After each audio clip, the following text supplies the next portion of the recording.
आत्मसम्मान सबसे पहले। प्रिय दोस्तों, नमस्कार। अपने ऑफिस का बैग टांगे प्रमोद जी अपने पुराने स्कूटर पर किक मार रहे थे, लेकिन वह स्टार्ट नहीं हो रहा था। इधर दफ्तर जाने के लिए देरी भी हो रही थी।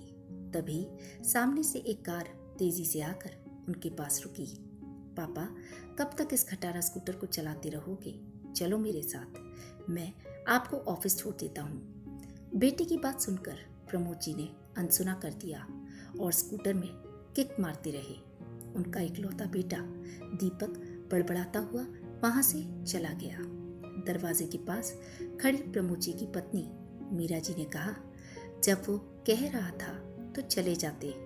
प्रमोद जी ने रुमाल निकालकर माथे का पसीना पोंछा और बोले, दोबारा कभी उसकी वकालत करने की कोशिश मत करना। मीरा जी चुप हो गई। प्रमोद जी का स्कूटर स्टार्ट हो गया। उन्होंने एक बार मीरा जी की ओर देखा और दफ्तर के लिए निकल पड़े। अभी 1 साल पहले ही दीपक की शादी की थी। शादी के बाद से ही दोनों बहू और बेटे का व्यवहार बदल गया। दोनों अलग हो गए।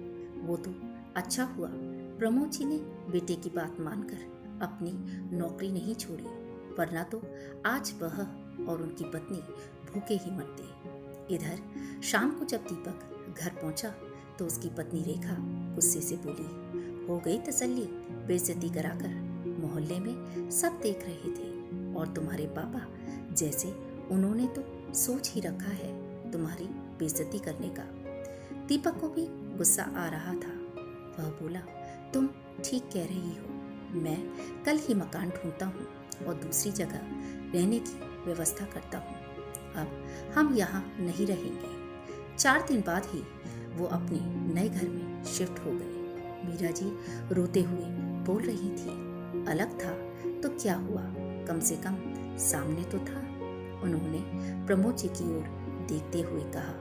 प्रमोद जी कुछ नहीं बोले।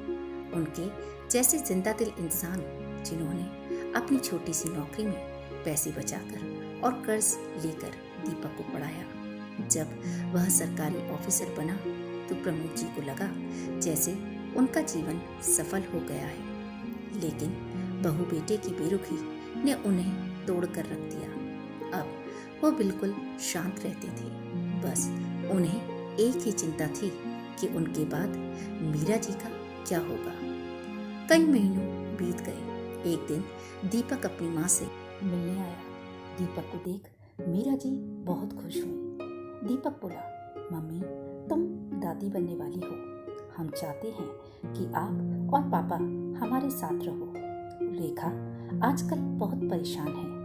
मीरा जी ने प्रमोद जी की ओर देखा, लेकिन उन्होंने जाने से साफ इनकार कर दिया।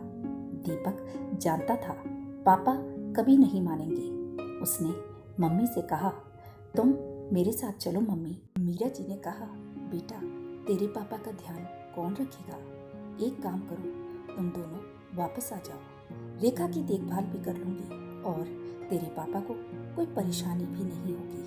तभी प्रमोद जी ने जोर से चिल्लाते हुए कहा, खबरदार जो यहाँ वापस आने की सोची। इसका पोषण मैंने किराए पर दे दिया है। 2 दिन बाद वो लोग आ जाएंगे। इसके लिए अब यहाँ कोई जगह नहीं है। पापा की बात सुनकर दीपक वहां से निराश होकर चला गया। मीरा जी रोने लगी। तभी प्रमोद जी ने कहा, कल जब इनका मतलब निकल जाएगा तो ये फिर रंग बदल लेंगे। कल अगर मुझे कुछ हो गया तो तू इनकी नौकरानी बनकर रहेगी। इससे अच्छा है अपने सम्मान के साथ उनसे अलग रहे। उन पर किराएदार हुए तो घर की देखभाल भी होगी और किराया भी आएगा। कल मैं नहीं रहा तो भी तो सम्मान से अपने घर में रहेगी। मीरा जी की आंखों से आंसू बह रहे थे।